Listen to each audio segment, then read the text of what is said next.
Scotty and Boaz Rehash, episode 20.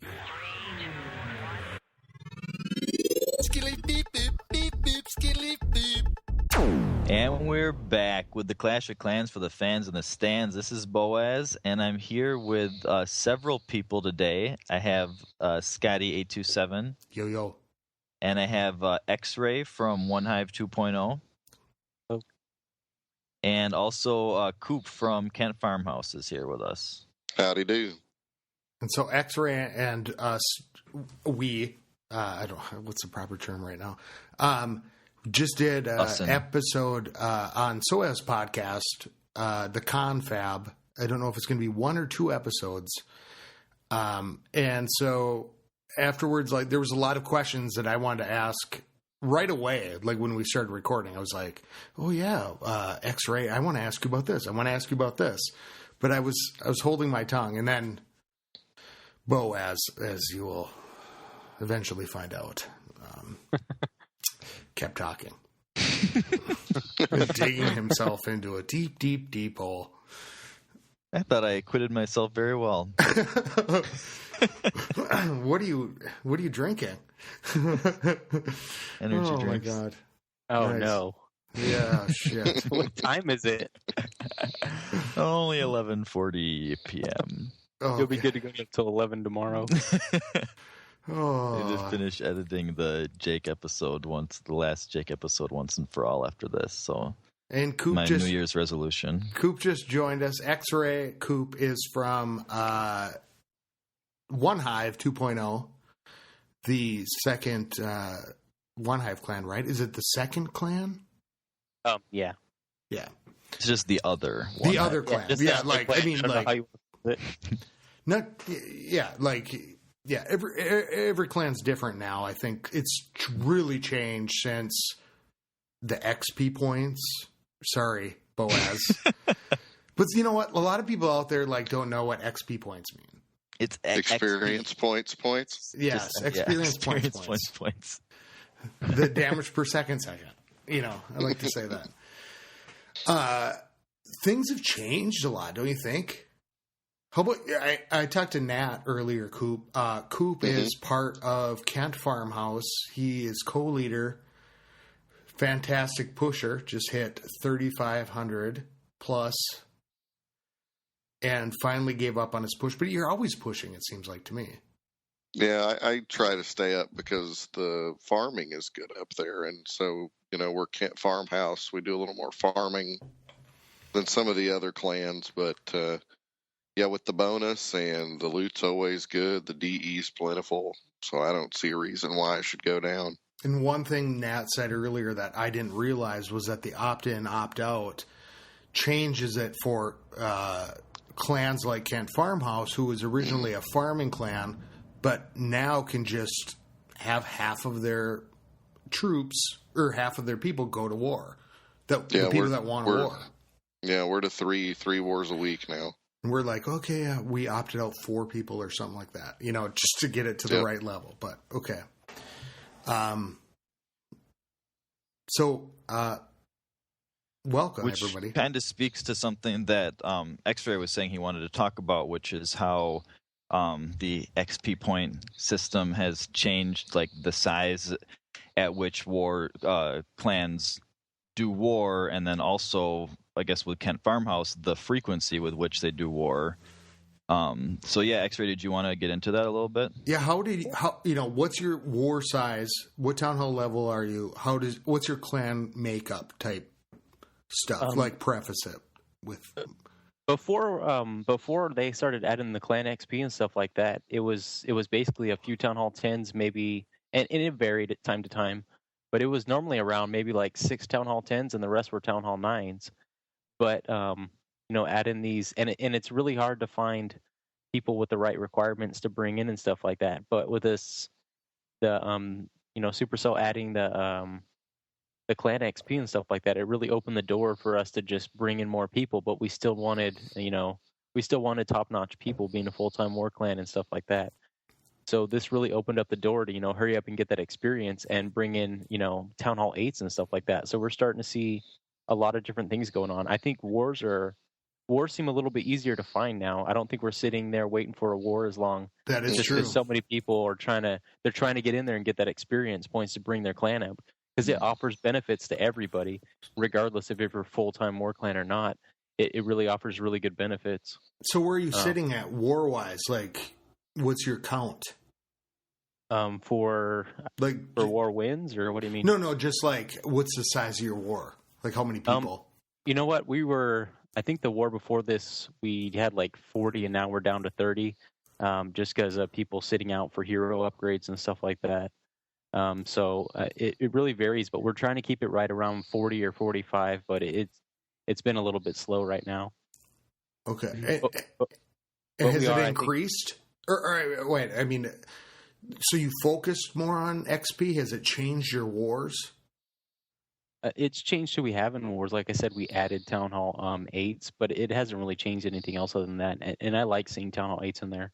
I know a lot of people get bored with them sometimes, but I know a lot of people in our clan, they like seeing the Town Hall 8s. I like having them in there, because then you get to see them doing crazy stuff like going up and attacking Town Hall 9s and stuff like that on the lower Town Hall 9s and beating them up. And it really shows, that those people have a lot of skills coming up and attacking Town Hall 9. So I think it's added something new to the clan, and it's really cool to see, because they haven't accepted Town Hall 8s in a while. And what is your like membership? Is it people that is it second accounts? Is it, what were your like requirements for that clan? Like when you talk about like them getting in and I only know offhand our Town Hall 9 requirements, and it's basic troop requirements. It's like max witches, max balloons, and max hogs, and then it's 15. Not max lava hounds. You know what? I don't know if they added that or not. They were supposed to, and I'm not sure if they did. It's been a while since I looked at their and it's recently changed as well because of bringing in more people and stuff like that. Since we are letting Town Hall 8s in, we're getting flooded with people, so that's also making us be able to up our requirements and stuff like that. So I mean, it's changing a lot of stuff in the game. Them adding this XP that you couldn't really see when you first started, and now we're starting to see a lot of different outcomes because of them. Just something simple as them adding the XP and the perks. Mm-hmm. But and then it was 15 heroes for our Town Hall 9s, and I think I don't remember if the skull or Lego walls. So I don't remember all the requirements offhand, but I would never make it in any of your guys' clans as a Town Hall 9. You know what? When I first joined, I wouldn't have made it in either. I had horrible troops when I first joined, so bad troops. I was a new Town Hall 9, and you know what was worse, and I didn't know at the time, is I'd gotten a bunch of my defenses as high as I could, as quick as I could, because I'm like, oh, this is what I need to do. And I didn't realize it would throw you way up there on the war map. So when I first joined 2.0, I'm surrounded by a bunch of just beast raiders, and then here I am with my level 4 hogs and level 2 golems and stuff like that as a Town Hall 9. I'm way up there on the war map, and I didn't realize that your defenses play an absolute huge role in the percentage on where it places you on the map, and your heroes and your walls don't play as big of a role. And I didn't know that. Biggest I had no idea. Failure, I think, of Supercell at this point is the heroes not counting towards the matchup. Is that they don't at all? No, they count some just really, really low compared to defenses. Yeah, and I think that's horrible. The one thing that the big revelation of the week was that Dirty Pirate from our clan. He was number 5 on the list and shot up to number 2 or 3, I can't remember, by just upgrading his traps. Oh, yeah, wow. I told you guys about that. I jumped up like 8 spots by upgrading my traps when I was when we had just a bunch of max defense Town Hall 9s in the True Sons, and then we were just looking at like the walls and heroes, and then we realized that traps count way more than walls and heroes. Way more than heroes. Mm-hmm. That is insane.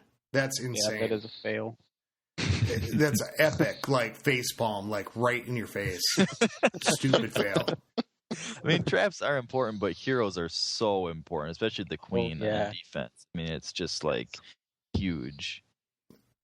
So don't upgrade your traps, everybody, because obviously with the lava hounds and I mean things are out of balance in that way. I think at this point, something's got to level out.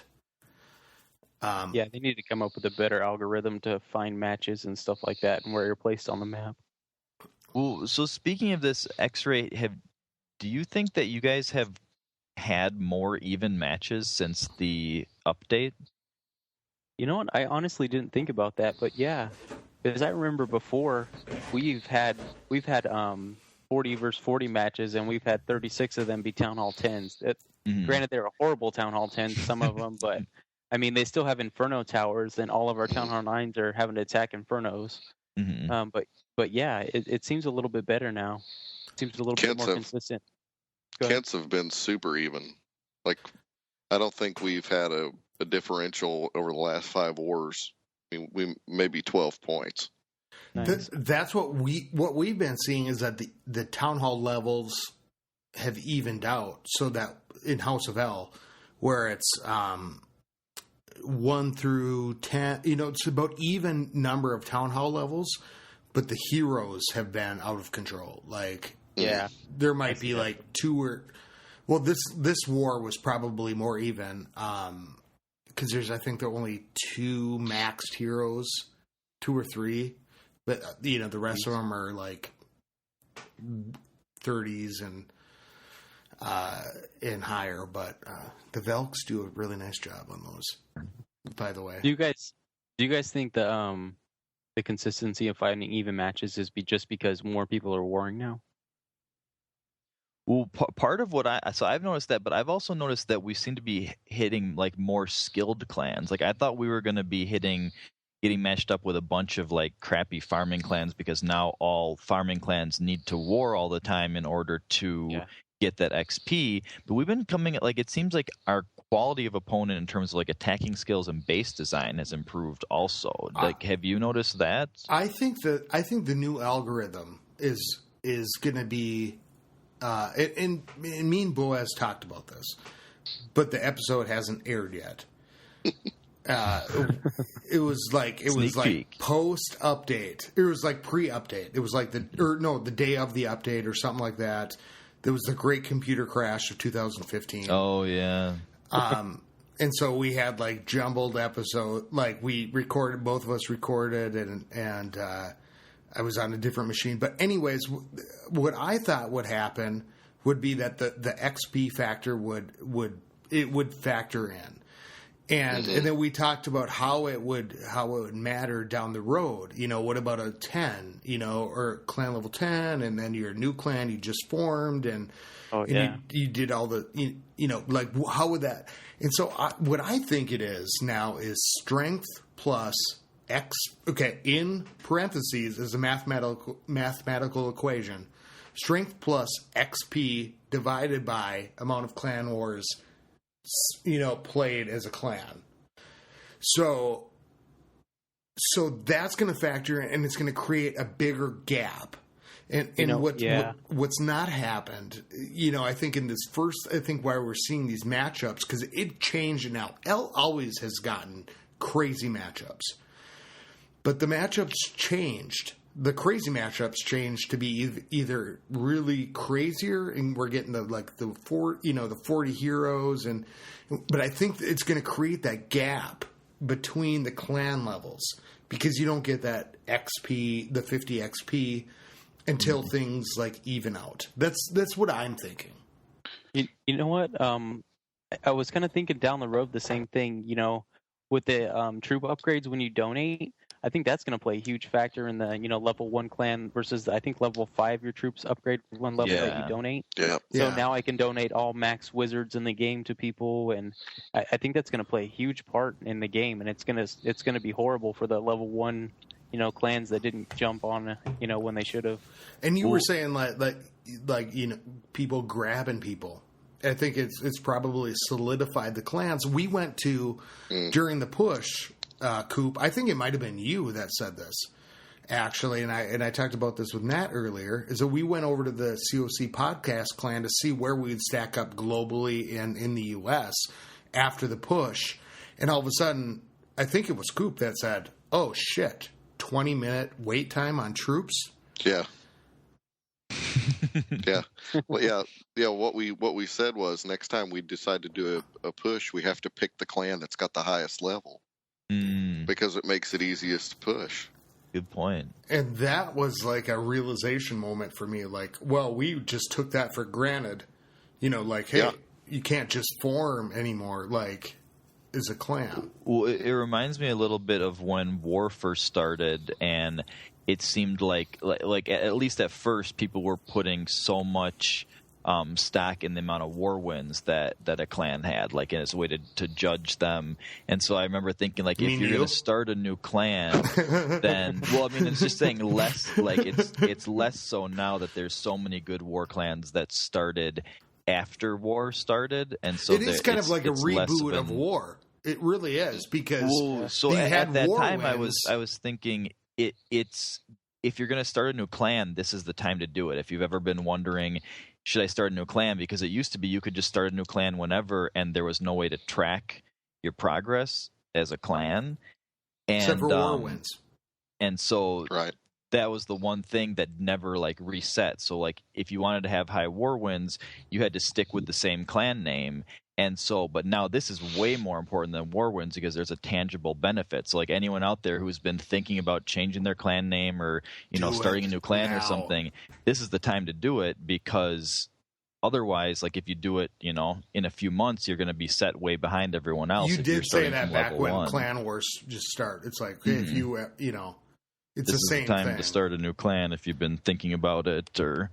But this is, but war win record is just a little number on your description. This has all sorts of actual benefits that help you in the game. I did notice today, because we hit level 3. It's cool to see your shit go back up. Your elixir. It's like, ooh, as you donate a troop, you see the little thing going up. Yeah, it sure makes it easier to run through and fill defensive clan castles. Because when you're one of the top guys in the clan, that's what you're doing every war. Yep. You know what? It was kind of a little bit off topic, but something cool we started doing. One of our new members actually suggested this, and it's basically you donate to the person below you or above you just to kind of help out. Because Town Hall 9s have some max troops, so if they're going for balloons or witches and stuff like that, then you could donate and help out the Town Hall 10s that are donating all the troops to everybody. And that way, everybody pitches in a little bit. It's a way to track who's not really doing it as well. And we've implemented that maybe a month or two ago, and it's worked out really well. The witches are awesome, because TH9s can do the witches to level 2, right? Yeah. Do you guys have a minimum donation limit, or do you for 2 point? Yeah. No. Okay. You start to wonder, Coop is here and stuff, and it's like, well, in the Kryptonian family, we kind of run things very similar, but between the clans, so we're a little curious. What do you do? Do you guys have donation levels? No. Okay. But it's more about activity level, I think. Wouldn't you agree, Coop? Yeah. Yeah, it's just never been a problem. I think if we had a problem filling clan castles, that'd be one thing. But yeah, requests don't stay open for a minute in Kent, at least. Because in the Kryptonian, we started it to be a podcast family kind of thing. And I was talking with Nat about this earlier, and it was earlier, and I'm like, it's not about egos, or anything like that. It's more about like-minded people. If you're listening to the podcast and you want to join, one of the clans, you're probably one of the players that we want to have, because you're listening to the podcast, and you're that means you're that curious about the game, or you're doing that kind of stuff. And so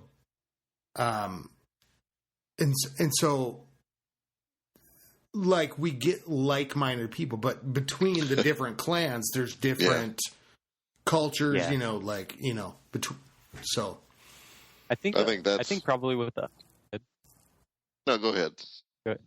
I think with a lot of the higher level clans, and basically kind of what you're saying as well is, these people are really into the game, and a lot of the times they worked hard to get to where they're at. So I think they're all pretty active and stuff like that. So same thing, our requests don't stay open at all.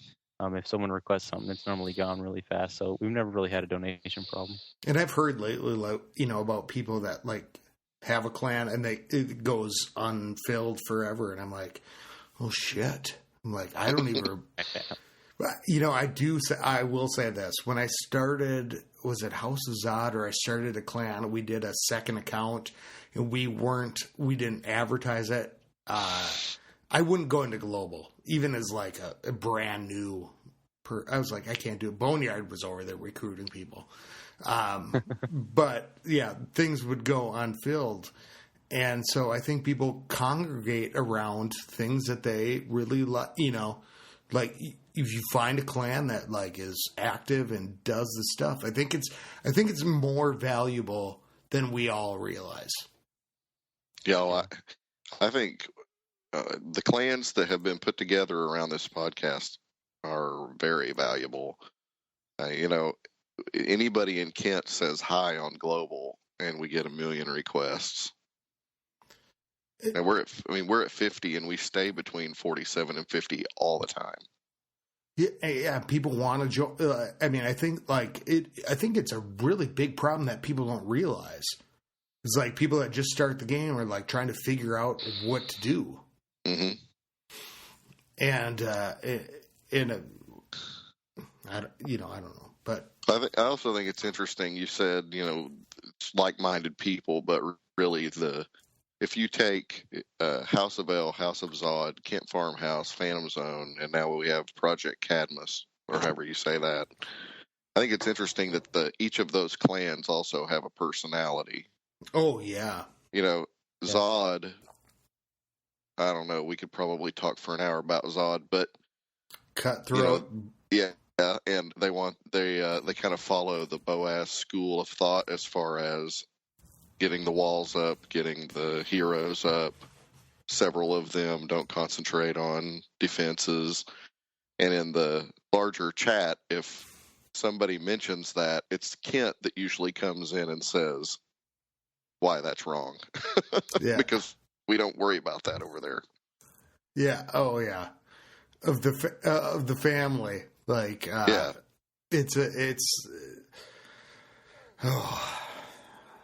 I just spent an hour and a half last night with Boneyard arguing about the trophy push. So I can't.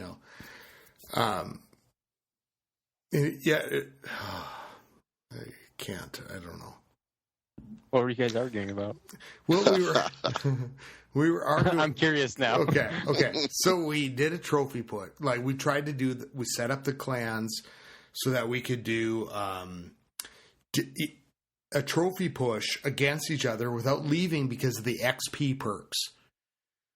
Oh, okay. So we spent a lot of time. I'm talking when we're talking a lot of time, there was 2 hours or 3 hours that people didn't hear on the podcast where I was just talking with people and trying to figure it out. So we spent hours and hours trying to figure out, okay, how do we get clan versus clan and let people that want to push against each other, clans, if you've got a 50-person clan, how do you get these people to go against these people and make it even and not force anybody in these clans to leave and, do the stuff. Okay. I was going to say that would be easy, but you'd have to break off, go create clans. Hey, and then, I think the best way to do this is just tell Xray how each of the clans put their teams together and just see if he thinks anything, if any one of the clans did it a fishy way. So I think we have to preface it in the spirit of the contest. And the spirit of the contest was, okay, so there's these, we have a clan family. How do we put all these people together to do this? So we spent a lot of time brainstorming it. And then we said, okay, let's do this. Here's the rules. And then Boneyard sent one person. We had handicaps. A TH10 was at 2,600. 2,600. TH9 was at 24, I believe. TH8 was at 22. And so everybody could put their team together, like whoever wanted to. It's like, okay, let's just do this. Boneyard sent one person who was at 3,500. And so that was like 900 over the trophy limit. And then at the end, it would be divided by the number of participants. So it was like we were testing out the algorithm for whether or not like TH8s could actually get 900 over the 2,200 mark. Almost to champs. And we were trying to figure it out. And he sends the one player. To take advantage of the fact that it was average. Does that make sense? Is he there? Oh shit, he's gone. Hold on, I gotta get him back. All right, so what Boneyard did was we spent hours and hours and hours, and there was a lot of hours put into this. We spent a lot of time figuring out how we can push against each other's clan without people leaving because of the XP points. And we kind of broke it down. Okay, well, TH 10 is at 2,600. That's their handicap. It's how much you go over that. We were trying to do like a really fun family push against like each of the people. Well, still making it a competition. Like still making clan competition. Versus clan. Yeah, clan versus clan. Like, because the trophy push is like it not making it an entire clan versus an entire clan. I mean, I think that's the key point. It's like a normal you guys trophy. Were kind of opting people out.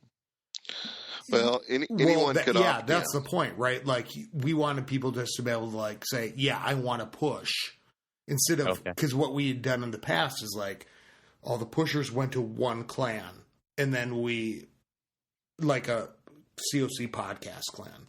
And then we saw where we could get. And it was only one before this. But because of the XP, we said, we don't want to leave our clans. We don't want to do a push. How can we make it even? So we did the handicaps, 2,600 for 10s, 2,400 for 9s. And then we also said you can start above that. And so like 200 down for each TH level, and then we anything gained over that by the end of the push, that's what your score was, and then divided by the number of participants. So you guys had a lot of work cut out. What's that? You guys had a lot of work to do then. Geez. Well, kind of, but we really tried to. It's simplified in a way that, like, if you send 5 people and we send 10. We're evenly matched. Okay. If you're a TH6 or if you're a TH8 or you're a TH10. We were trying to figure it out where it was like, okay, how do we make this work? And so Boneyard sent one person that was at 3,500 over 26. That the handicap was 26 at the beginning of the contest. Oh, jeez. And it was like, we just didn't think about people not sending more than one person to the contest. Oh, dang it. Threw off everything that you worked for? Yeah, basically. It did for a few minutes. Yeah. And then we said, hey, look, this is not what we're trying to do here. So you don't have to listen to the last hour and a half. That's it boiled down. Because it was... Because he's a very... contest winner. He wants to like boom, boom, boom. Well, I sent my best guy. That was the rules, and it was so that was what the last episode was about. It was 90 minutes of basically him being a big ball bag, but it was still a good episode. Well, very entertaining. It was just me arguing with him, and arguing is always entertaining. Johnny Big Leg. That was the name of it because I was because I was like because I started going. It's like playing kickball, and you want to kick the ball, but somebody grabs the ball and throws it at somebody. You go, "We didn't write that down." And he's like, Johnny Big Leg.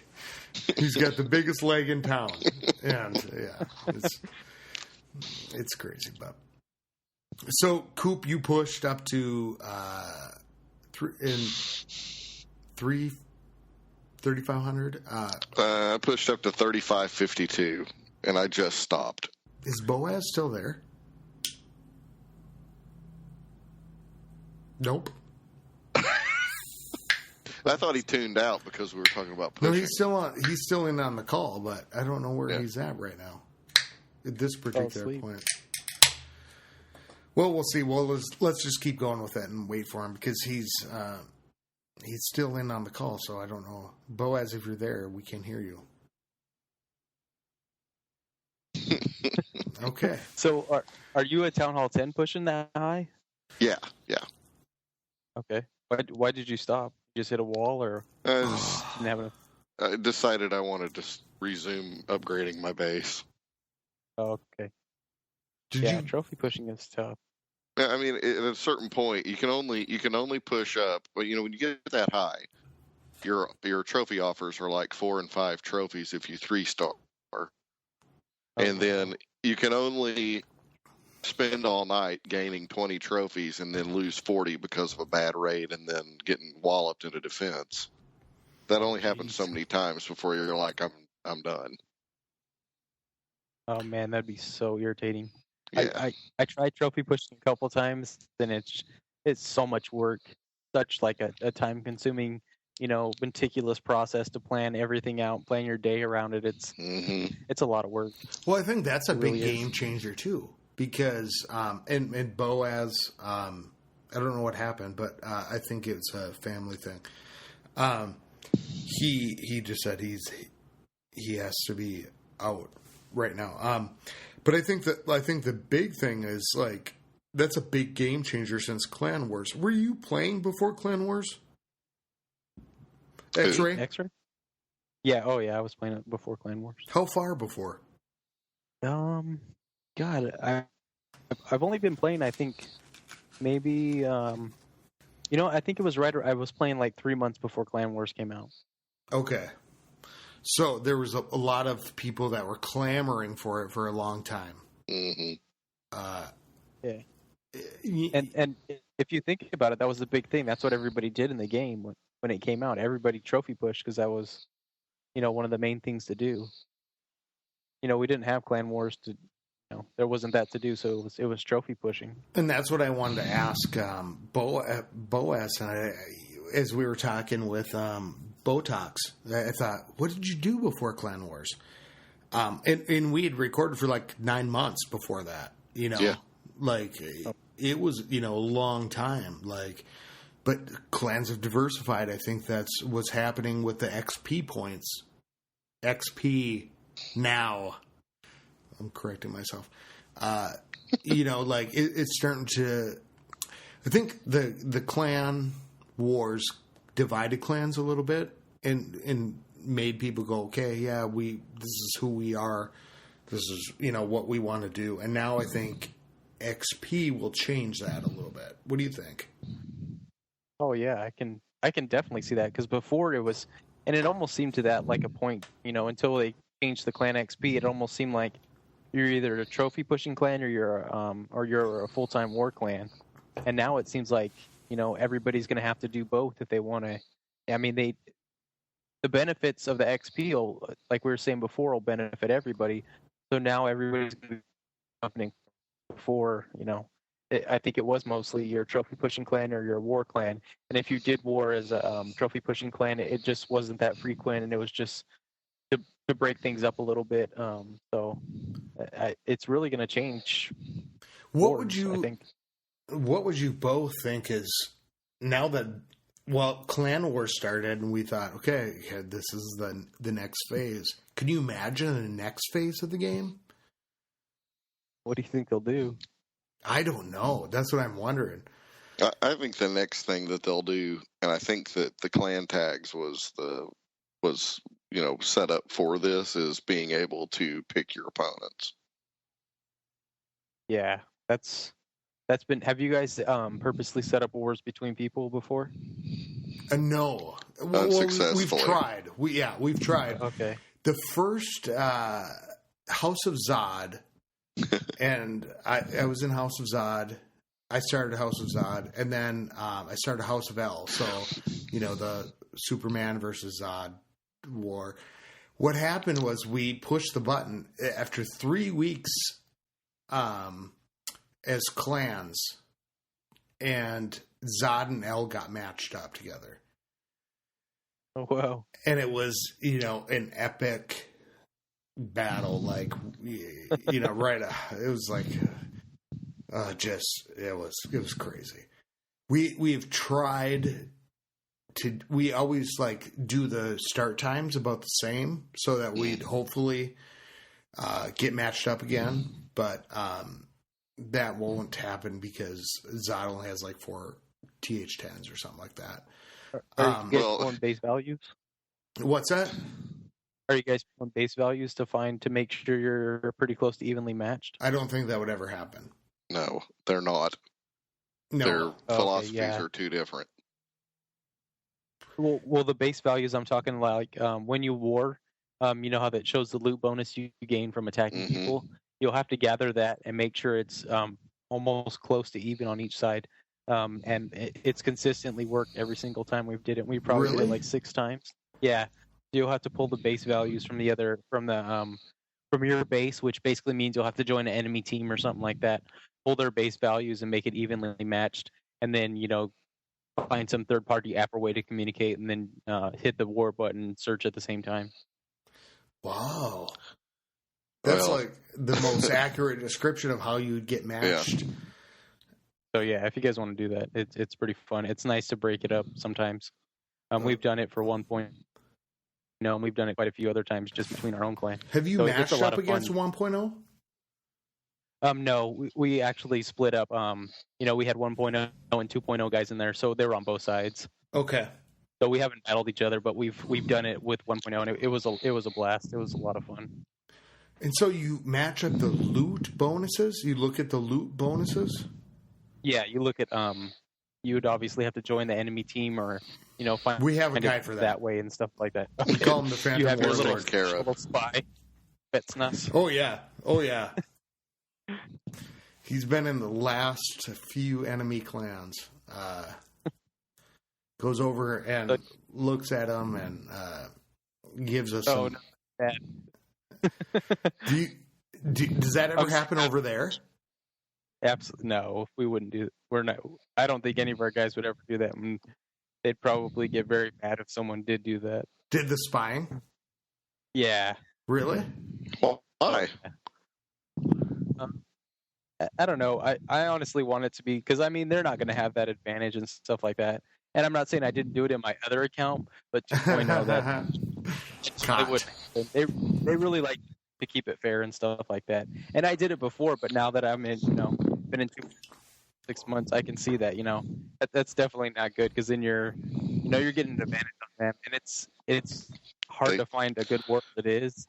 They could spy on you too.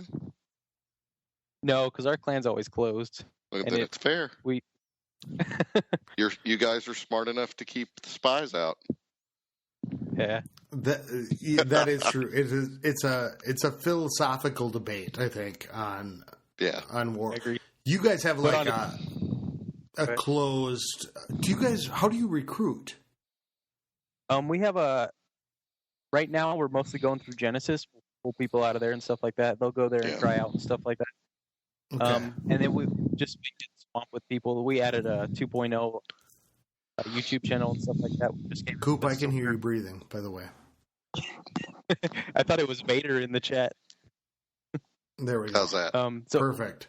All right. We were getting with people as of late, so. So you recruit from Genesis. And we were taking apps and stuff online. But like I was telling you guys before, just with people up in their clans and everything like that. We've been full, man. We had so many people applying because we were trying to pull people in. We have a form they go and apply on, and then we have Genesis we pull from. So now we've just kind of, it's a lot nicer pulling from Genesis because then we've seen them, what they do in war and stuff like that. So we're getting, really quality people for Genesis. Well, and now they can search clan level. People can search clan level on the looking for clans. Okay, yeah. Which I think will make a difference too, because if we lower our trophy limit, it's like killer. Yep. Like today. Oh yeah. We lowered the trophy limit. You guys get. What's that? Do you guys get like huge spams of people when you open your clan up? Like not like leave it open, but for invite only, do you guys get like mass spams in your chat? Yes. Massive. Yeah, we got inundated today and it was like to the point where people are like, "This sucks. Raise that trophy limit." You guys are level 3 now. Yeah. We just hit level. We're 3. just level 2, and I can't imagine when we hit level 3, it's going to be horrible. What do you see like a year down the road? I mean, do you think like? Can you imagine what the game would be like? I can't because I didn't see this coming. So yeah, I had no idea. I mean, they really kept this secret well. Yeah. X-ray. We did a troop contest a little bit ago. Is there a troop in the game that you would like to see? What do you mean? Them add if you could make up a troop, which troop would you make up? You're just talking about adding a new made-up troop? Is that what you're talking about? Adding like a new made-up troop or something? Yep. Anything you want. What type of troop would you like to see?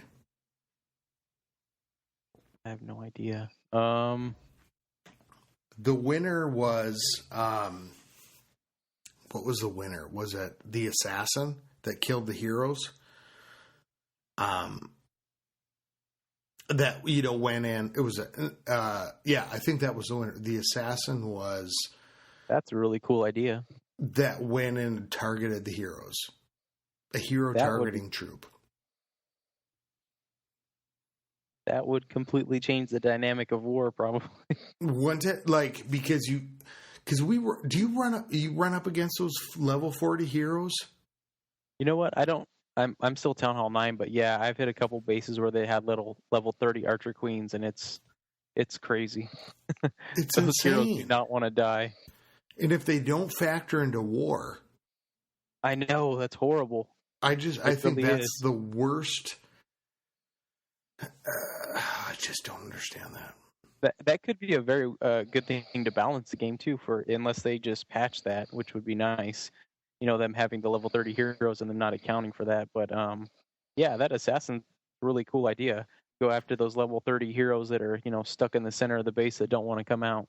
And I don't know if it's just my Archer Queen that shoots the walls. No. It's everybody's. Their Archer Queens don't. When I attack people, their Archer Queen just takes out all my people. But my Archer Queen apparently hates walls or something. Yeah. I had an Archer Queen. I had a raid today where the Archer Queen managed to get to the town hall, but their Barb King was right on the other side of it, and he wandered over and kind of stared at her for a second, long enough for her to start shooting him, and then he wandered around the back of the town hall, and instead of going back and taking out the town hall, she walked around the town hall to take him out and got attacked by an Inferno tower and died. And she had like one shot left on the town hall. She likes it when the king plays hard to get. Yeah, she was like, by God, he's going down. Well, and that's in the last war, my queen was firing at the town hall, almost had a town hall, and I hit the invisible, and she switched to the clan castle. Oh, wow. And started hitting that. And I was like, oh my God. I would have had at least the 1 star in that. I think that was actually for the 2. You know, it was so close. And it's like, what are you doing? Yeah, dumbest troop in a game. And you guys remember when this is a little bit off, but still kind of on the same subject. The little skelly traps. When they first added that, I think everybody was like, "Oh, no big deal. They're kind of low level." Some people were freaking out about it. And those stupid little skeleton traps, man. Depending on what raid you're doing and whether they're set to ground and air, they ruin attacks. I've seen them. Yes, they do. Completely mess up the Pika attacks. Anything with the P.E.K.K.A.s in them or Pikas or however you pronounce it. They just distract those poor little guys so bad, and they have such high damage, and they're wasted on those little skellies. And I've seen them mess up the queen. They follow those hogs around too. Yeah, those things can be obnoxious if they're not under the heat. Yeah, and they'll draw your army away from a defense, and they get them away from the defense, and then they end up locking onto like the clan castle or something. You know what I think it is? And I think that like now people are realizing that they're weird, or like that they actually do damage. Because that right away, because I think you're right, X-Ray. Like at first people were like, okay, what? And then all of a sudden people went, yeah, now we need to upgrade these things. Because you're seeing them more and more in weird places. Yep. And even on the air raids with everybody doing Lava Loon now, man, they're just, if you don't have anything, because when people put in their lava hounds and stuff like that, and then they put in their balloons, and those little, I mean, they don't do much damage, but when whatever amount of them is on one balloon, they take them out pretty fast, even though they have a little bit of damage. And I've seen them mess up raids, solely by themselves. They distract your minions. They distract minions. Oh, yeah. Was it Lava Pup as well? Yeah, was it you or Coop that just said that, like, if you have them on ground? Yeah, Coop said that. If you were on ground, they distract the dragons. Really? Yeah, dragons used to not be distracted by stuff. Or at least I didn't think.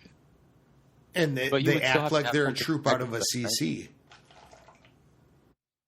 You would still have to have a ground unit aggro them, right? Because they can't attack when they're set to ground, right? Yeah, but if you drop your king or your queen towards the end of the war, and it's coming down to seconds, all of a sudden, the dragons turn and they go towards.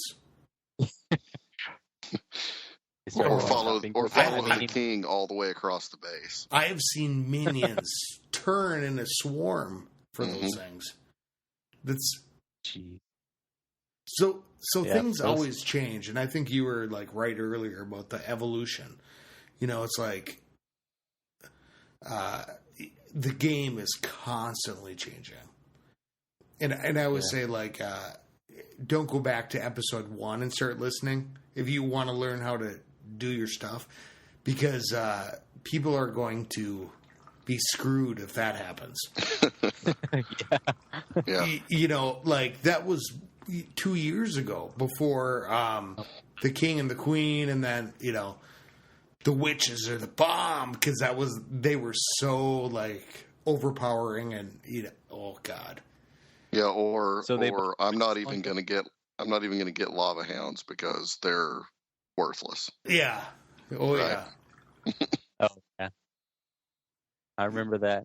And you know what? It was almost in some of the war clans it was it was kind of a set kind of troop, so it was weird to see the lava hounds, coming in after a while, because you saw, big YouTube channels doing, their lava hound attacks in regular, multiplayer matches and stuff like that, and you saw integration of them into clan wars, and then it just became a massive thing, and it's cool to it's nice to have new stuff in the game. It really does keep it interesting. Yeah, you would never have invented that troop. No. Yeah. And if you remember back to, I think it was, who was it that kind of did a Supercell spoiler alert? They had a blimp in the background. And it was on a Godson video. I think that was the pig dog back in the day. Like a test subject before they put a skin on it. Yeah, maybe. The lava?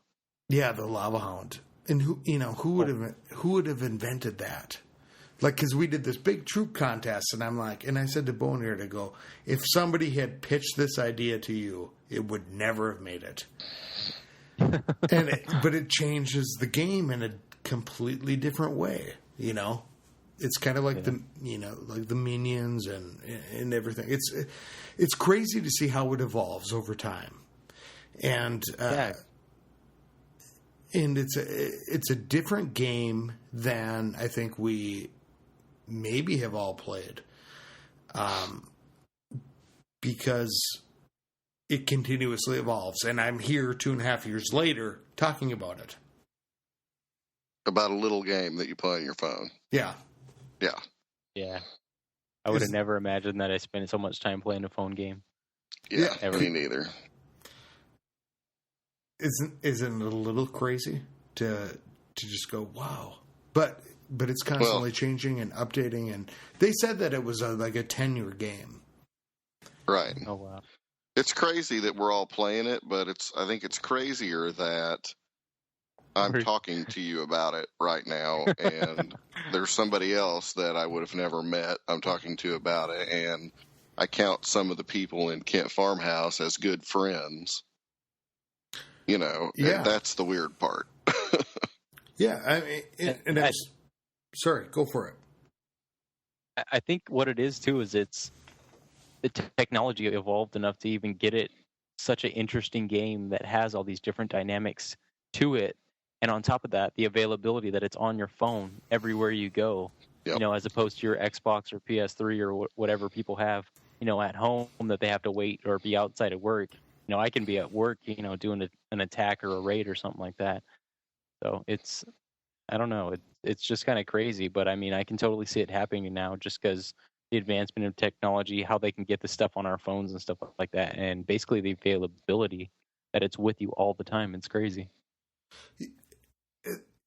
Yeah, and man, there's a lot of thoughts I have about that, because you don't have to play. You don't have to buy a $600 box to play it. Right.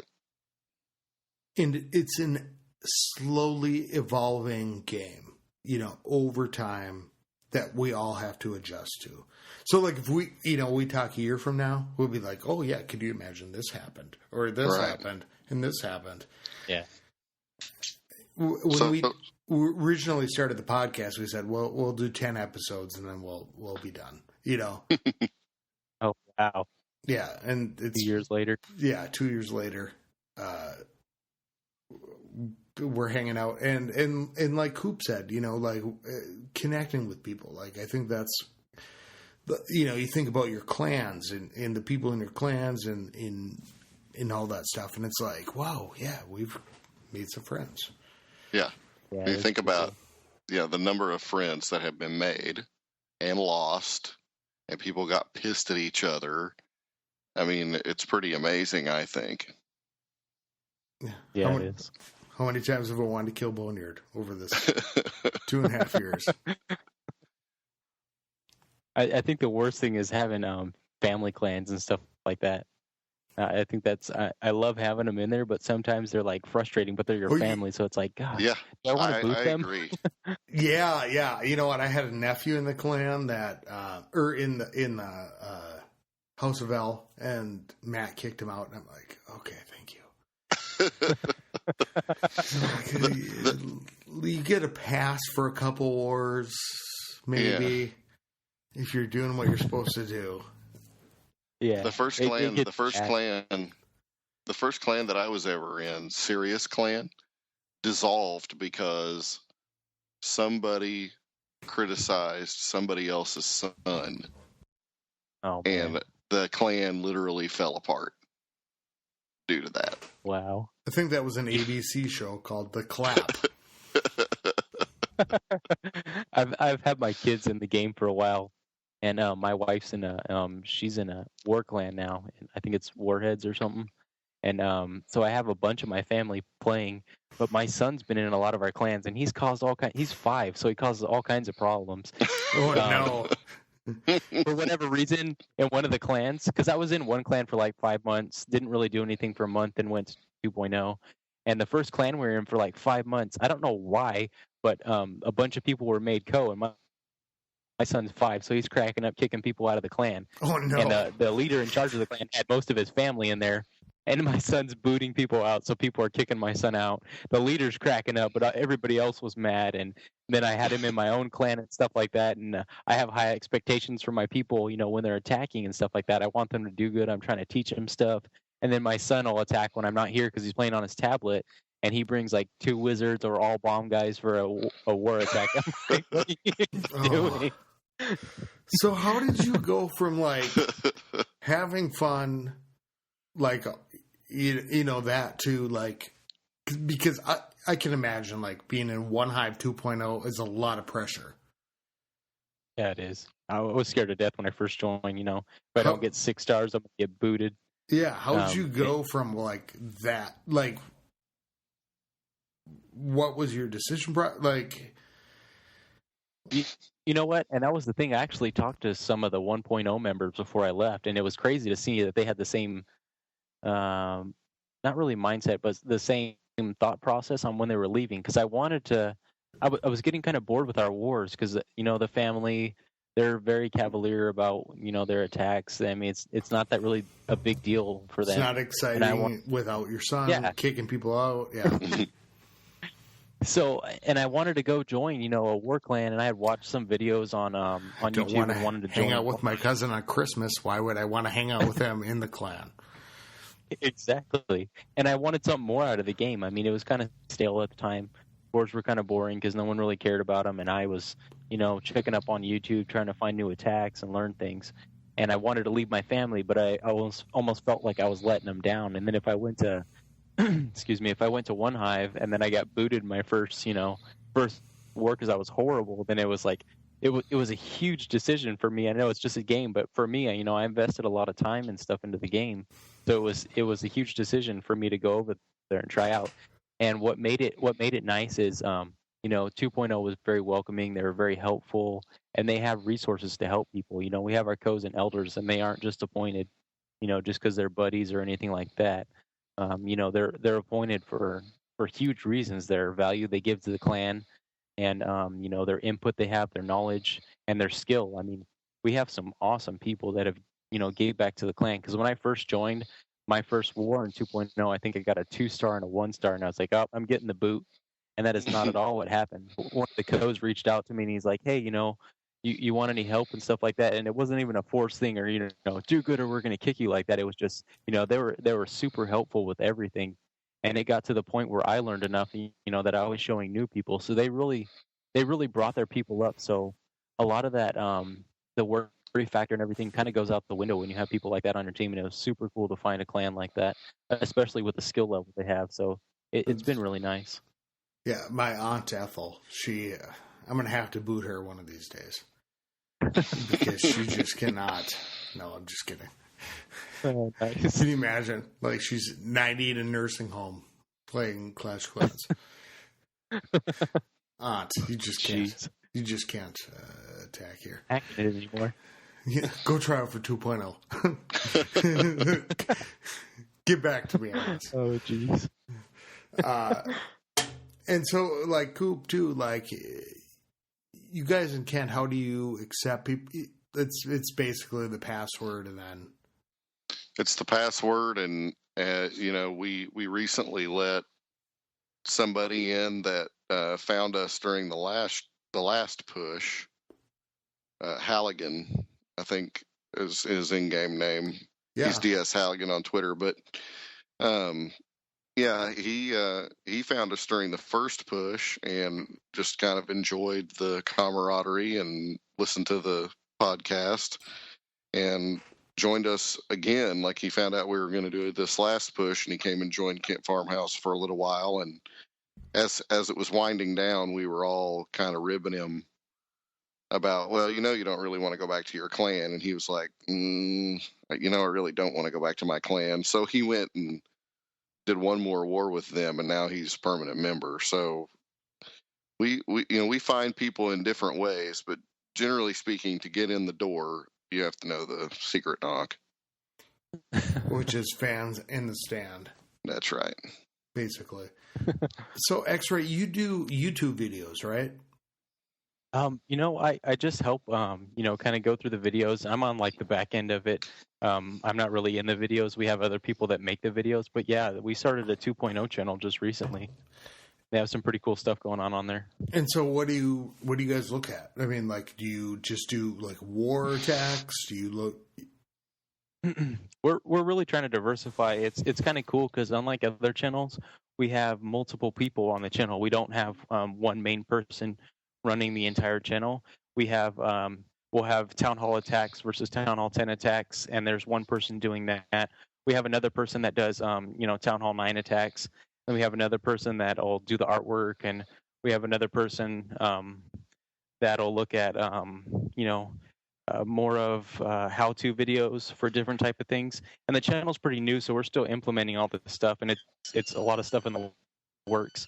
But we have a bunch of videos up already, and we've been getting really good response from people. So it's really cool to have a channel out. So how do people find that?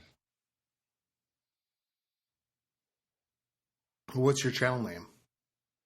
OneHive 2.0? It's OneHive Labs, and OneHive 2.0 Labs.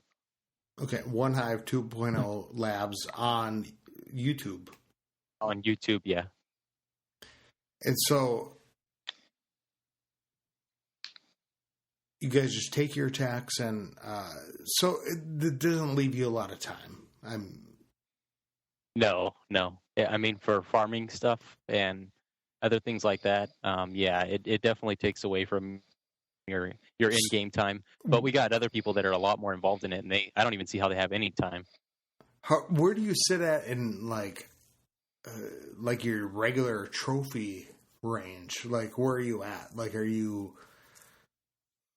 you just barch? Do you? You know what?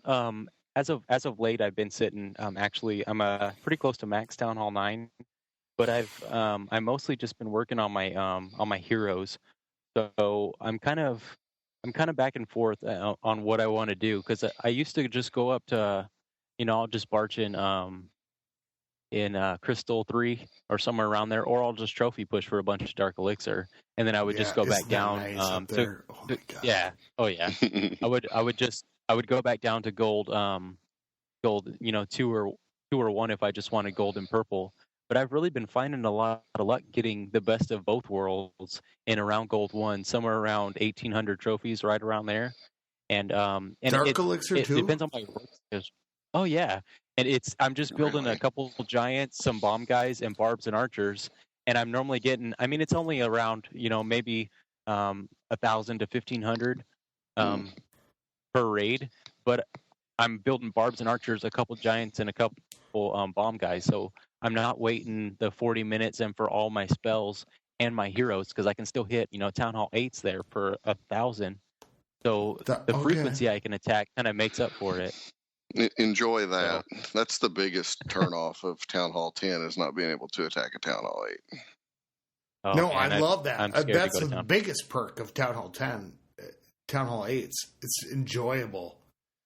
Like, I never thought I'd be like boneyard that way, but like if you get to see it like up in like Masters, oh my God, it's a fun attack. If you can find one up there, but sure. That's absolutely where I'm like hanging out because of the Dark Elixir.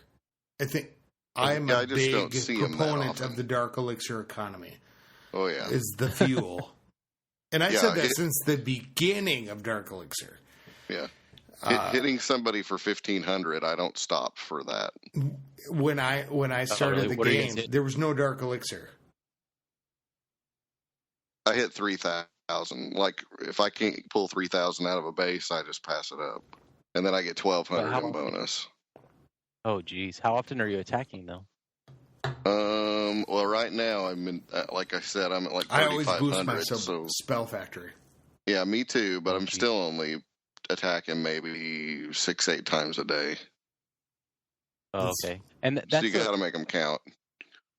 Yeah, that's another thing I like, because when I'm at work, I can actually attack. I won't boost my barracks, and it saves me a couple gems. when I'm home, I'll boost my barracks and then do different types of attacks and stuff to get Dark Elixir. But when I'm at work, it's nice because I can attack. I don't know what the time frame is. I never really check, but maybe every 15, 20 minutes, because if I don't bring spells, and sometimes I will have spells cooked, and then I can just go in there and attack real fast. Dear Supercell, look for a base for that. Give me another spell factory, for God's sakes. Or let me double boost They it. really need to knock. Yeah, they need to knock that time they down. either need to double boot because, like, look, if I'm like pushing or I'm doing anything, I only boost one. You could make more money off me if I could boost my barracks and have my spells done at the same time. But I only boost one barrack because, like, with my pig dogs. Yeah. Mm-hmm. Because I'm like, it's not. Pig dogs are lava hounds, by the way. Because you got to wait for the spells to be done. That's what kind of steered me away from the balloons. The time frame and taking all those spells. If I'm trophy pushing, I'm definitely going to use balloons. Balloons and minions and stuff like that, or maybe even lava hounds if I get high enough. But you have to they just take so hounds. And then waiting for spells, it's like it's just a lot. That's why I'm killing them death by 1,000 paper cuts. I'm slowly getting all these small portions of Dark Elixir, but I can do it pretty fast. But the thing is when you get up higher, then you just kill it for like elixir, or you get a snipe and a town hall, and then you make a lot of money. That's like 120, 140,000 on both. Mm-hmm. That makes it really worth it. Like spells versus what you go in for. Even balloons, minions. I mean, it really works out. I think they balance the game really well that way. They need to update the revenges.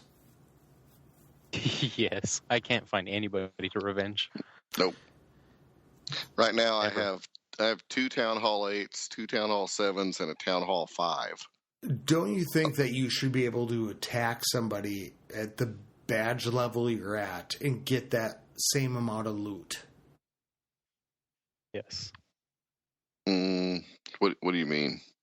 Well, I mean, like, okay, the trophy cups, right? Mm-hmm. Wherever you're at. I think that, like, if you go in, because when you're trophy pushing, what you want to do is, like, take the trophies.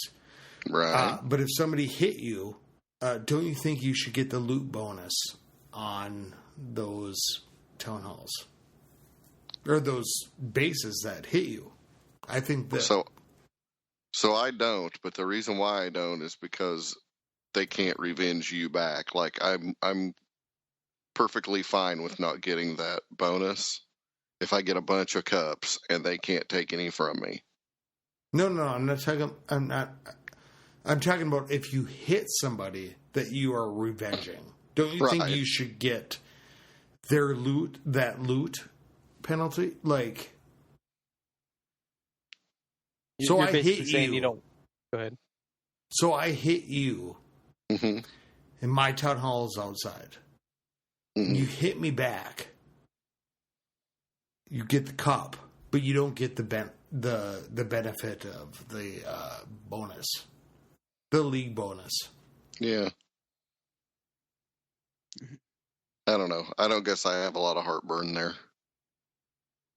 That would be nice. I mean, anywhere you can make money. Yeah, I'd take it. If they changed the rules, I wouldn't argue against it. Especially if Supercell's fronting it. If it's coming from them, it's not even coming from anybody else. Yeah. But, wouldn't that make the most sense, though? I mean, because that is the least updated thing since the beginning of the game. Like, the revenges used to be like, it's just revenge now. It's not like there's any bonus. There's not any maybe trophies if the town hall's outside. If you're trophy pushing. Yeah. I mean, is that... So if I were to ask you, if you could have anything added to the game, like not a new troop, but some new feature, is that what you would ask for? No. What would you ask for? I don't know. I got to think about it for a minute. What would you ask for? I have two things that I want more than anything else. One is the ability to export a replay to my, so like there's this really crappy game called Clash of Zombies or something like that. And when you play, it's a ripoff of Clash of Clans, but when you look at a replay, get people onto the Clash of Zombies. Yeah. Anyway, total but when you look off. at it, total when you rip look off. at a replay, though, you can export it to your pictures and then post it to YouTube if you want to. So that's one. And then my other one's voice chat. That would be awesome. Yeah. But then I don't think I'd do anything but play Clash, so that would be a bad thing. Kill each other. Hey, you. How about you? X-ray? Oh, man, I don't know. I think the cost of a lot of things could be balanced a little bit better. And I've just heard of some of the prices and stuff on Town Hall 10, and they I think a lot of people don't want to go to Town Hall 10. I would really love to go to Town Hall 10, but there's just so much negative about it that it's like I almost don't want to go. Just the cost of everything, the loot deduction, and I'm not. It would be a very complicated thing to do because I don't want a Town Hall 10 to be able to just destroy and get all the resources available for a Town Hall 8. So I'd really like to see better economy for Town Hall 10s, and I think that would make the game a lot more fun. I don't think it's a bad economy at Town Hall 10. Yeah, I don't either. Really? I think that's a big myth. It's not a struggle? No, really? In fact, people at like Town Hall 7 share replays, and they're like 200,000 of each. And I'm like, that's what I get. I can't believe you're getting that down there all day. Yeah, oh, wow. I hit a guy for 700,000 gold the other day. Yeah, and it's not. I don't think the loot penalty. I think the loot penalty is. I don't want to say a myth, but like it's. It's not that bad. No, I don't see it. I don't see it at all. Yeah, the loot penalty is not a myth. The myth part of it is that the loot economy at Town Hall 10 is so bad. I've never experienced it. I mean, all right, I'm going to Town Hall 10 tomorrow. If you're at Town Hall 10, you have to push trophies up to Crystal 2 or Crystal 1, and you have to learn how to live with that. And if you do it, you get loot. Or upgrade your troops so you can like take it easier, like the barching. Yeah. What's nice about the Town Hall 10 is that like you can, if you upgrade your barbs and archers to 7, that's what your king and queen summons. Right. Oh yeah. So are you guys? What kind of attacks are you guys doing? Are you still finding collector raids or? No, I only go full on armies. Oh, okay. Yeah, right now I only go full on armies, but if I were to drop down to like Master 2, I would barch. Okay. I'm not interested in that very much. Like I love my attacks lately. It's been about 14 giants, 14 Velks. No, not 14 Velks. 12 Velks, archers, couple healers. And I just go in and I take that dark elixir and I just hug it right next to my chest. Take the town hall. I take the bonus after that. Mm-hmm. Because I was trying to drop after going up to champs, and I'm like, you know what? This is much better up here. Well, and you think about how hard you worked to get there. The first time. Right. Yeah. I mean, I've been there 3 times now. And the first time took forever. I know your story. The first time took forever. I agree. But like the second time took 4 days. The third time took 2. Yeah. Oh, wow. There's a big mind block at like 31. Do you think it's a mind block? What do you think is the difference? 4 days between 2 days. I don't know. I just after you make champion, it's not a big deal to make champion anymore. Like, you're so worried at like 3,100, you're like, oh my gosh, I'm so close, and then you hit a base that you should. You just make a dumb decision, and then you get raided, and then you've lost 50 trophies. And then you rage quit or gym a bunch of stuff and make another bad decision. I think that there's a huge mental part of it. Yeah. I think there's a mental barrier, and I think there's like plateaus between all of the different levels. Like, if I don't like to hang out like Masters 3, like right at the cusp, because people are trying to get to Masters. Right. So they'll take what, same with champions. I think you go past that. Yeah, I think that might be it, right? At 3,100, there are so many people clawing at champions that it makes it really hard. What's that extra? Did either one of you guys push up as a Town Hall 9? No. No, I didn't. No. I tried to. I actually jumped my Town Hall 9 right to 10 because of the Dark Elixir pump. Because I firmly believe in the Dark Elixir economy. Oh, yeah. That Dark Elixir is the way to go. Well, we didn't have the pump at 7 back in the day either. Yeah. I think that's a huge addition to the game. That was awesome when they did that. They added the level 12 collectors, gave everybody a pump. I think they give anybody else one? Was it just Town Hall 7 that got one? Well, no, we all got added 200 to the top of the max limit of Dark Elixir. That means a little bit. That's 600 Dark Elixir if your pumps are maxed out. Okay. 200 on top of it, on each one. I think that helps out the economy so much. And you're going to start seeing people's heroes a lot higher levels like you were talking about earlier. Oh, yeah. People can get their heroes up, so I think we're slowly going to start seeing that, Yep. And so how does Supercell balance the people that have played a long time versus the gemming? I mean, that's I don't know. I don't know.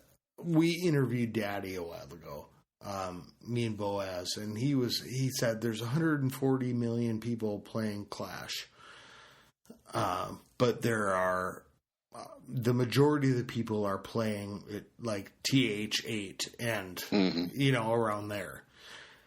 Yeah. And so it's like, how do you balance the people that have been playing for a long time versus that? And man, that's a really tough road, I think. So. Yeah. Right. Well, why don't we wrap this up, because we've been just chatting like a bunch of nerds for this is what happened. I went down to the cities the other day, in the Twin Cities, to see a couple people from my clan. And I was like, oh shit. Somebody overhearing this conversation probably thinks we're like overthrowing the government of the United States of America. Because we're like, yeah, well, we got to send this one in, do this. Send in the bombs. Yep, send in the bomb. Well, what your wall breakers? You send your wall breakers in? Do you do this? So get a hold of us at clashclanspodcast@gmail.com, at WBSMT Radio, or at R. Cooper Katie. No, at 40-year-old nerd. Fittingly. Yes. Well, are you going to change it when you turn 50? I don't know. I'm only 39, so I got a couple of years. Oh, shit. You planned ahead. Plan for the future. Yeah. And how about you? X-Ray? Do you have a Twitter? I don't. No, I do not. Thank God. We do have our YouTube channel. If people want to come check that out. The OneHive Labs 2.0. If they want to stop by there, that'd be awesome. And then you can see all about your attacks. Are all of your attacks on there? I don't know if I have any attacks up there yet. I pick the videos normally, so I think it'd be kind of weird if I picked all my videos. It'd be like X-Ray's channel. Okay, so keep it clashy, everybody. Skilly beep beep beep beep skilly beep.